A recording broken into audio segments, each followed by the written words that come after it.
सारी मम्मीज ऐसी नहीं होती और ना ही सारी मम्मीज सिर्फ यहाँ मिलती हैं। हिमाचल प्रदेश में लगभग 10,000 फीट की ऊंचाई पर एक ऐसी मम्मी है जो 100, 200 या 300 साल नहीं बल्कि 500 साल से भी ज्यादा पुरानी है। और ये एक नेचुरली प्रिजर्व्ड मम्मी है जो बिना किसी आर्टिफिशियल प्रोसेस के प्रिजर्व हुई है। तो क्या है इस मम्मी का राज?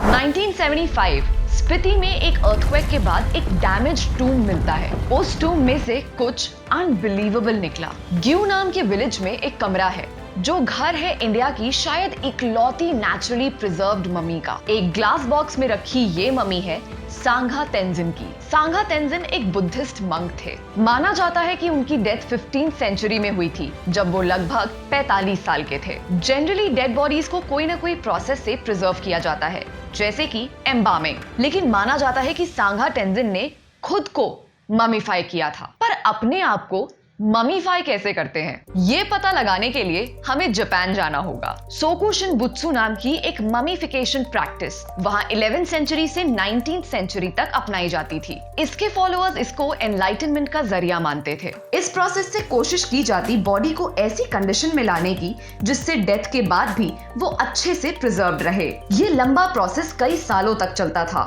और इसमें अलग अलग चीजें होती थी।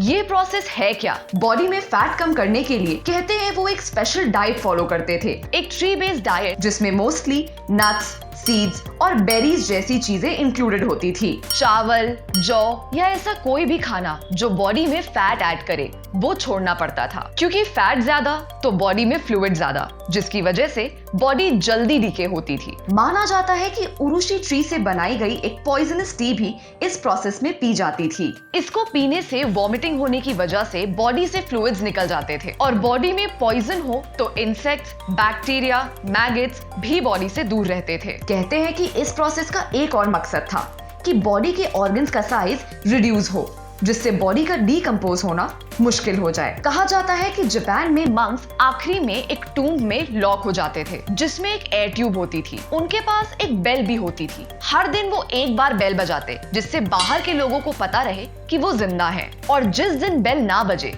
मान लिया जाता था कि वो जिंदा नहीं रहे और फिर वो टूम सील कर दिया जाता था। उनकी डेथ के अराउंड 1000 दिन बाद उस टूम को खोला जाता था, ये देखने के लिए कि मंक की बॉडी ममीफाई हुई कि नहीं। लेकिन हर किसी को इसमें सक्सेस नहीं मिला। सेल्फ ममीफिकेशन से ममीफाई हुई बहुत कम ममीज पाई गई हैं, मोस्टली जापान में। जापान में इस प्रोसेस को अराउंड 19th सेंचुरी में इलीगल डिक्लेयर कर दिया गया था। तो क्या सांगा तेंजिन ने भी यही प्रोसेस अपनाया था? पूरे यकीन से तो नहीं कह सकते, पर एक टीम ने इसे पता लगाने की कोशिश की थी। कुछ साल पहले यूनिवर्सिटी ऑफ पेंसिल्वेनिया के प्रोफेसर विक्टर मायर ने एक टीम के साथ ग्यू पहुंचकर इस ममी को टेस्ट किया था। उनकी टीम को सांगा तेंजिन की बॉडी में ज्यादा रेसिडुअल नाइट्रोजन लेवल्स मिले जो उनके हिसाब से लंबे समय तक फास्टिंग या बहुत कम खाना खाने को इंडिकेट करते हैं। चांसेस है कि सांगा तेंजिन ने सोकुशिन बुत्सु जैसा कोई प्रोसेस फॉलो किया होगा, और ये भी कि स्पीति वैली की एयर और कोल्ड क्लाइमेट ने बॉडी के प्रिजर्वेशन में मदद की होगी। ये ममी एक रिक्लाइनिंग यानी लेटी हुई पोजीशन में नहीं